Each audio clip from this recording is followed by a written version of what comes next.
বাবা সামাদ, ও বাবা সামাদ, খালি মিজোরাম লিয়ে যে টোল করো। ওই দেখো তা চৌকাট লাগাইছিলা নি জীবনে, ওই দেখো বেটায় লাগাইছা। দেখো সাইন ভাই সাহেব, এটা চৌকাট লাগাইতে পারবো নি সামাদে? ও ছেলে এখানে আমি প্রথমে ছেলে উপর হ্যাঁ। আর একটু তলর ছেলেতেই চৌকাটি গুয়াইছে। আরে বাবা সামাদ, ইটা লিয়ে টোল করিও না। ও আইছে চৌকাটি গু কিরিয়া অন্য অন্য আবার এটা হইলো গিয়া অন্য আবার বিমে গুইব ওই অন্তে কি এগু হতলা ফাঁস দিব গিয়া আর অন্তে কি আর এগু হতলাকে ফাঁস দিব। ও হতাল্লা ফাঁস দিত নি? বাবা সামাদ, মিজোরামর মেস্তরিতা ব্র্যান্ড, ইটা লিয়ে টোল করিও না, টোল করা বাদ দিলাও। ও চৌকাটুকু মানে ওগুল ওগু ওদের উবা হতে কি অতমান আইছে কতমান অন কইতাম নি। হুম।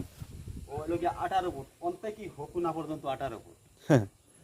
সামাদ, ইটা মেস্তলিয়া মিজোরামর মেস্তলিয়া টোল করিও না, টোল করা বাদ দিলাও। বিষয় তোমার বাদ হইব, তুমি বাদে লাস্টে এলে হইব। কইতাম কিতা তুমি নিজে নিজে বুঝিলে, বুঝছো নি বাবা সামাদ? লাস্টে তানা কামু কামু তো পাইবে নাই। হয়।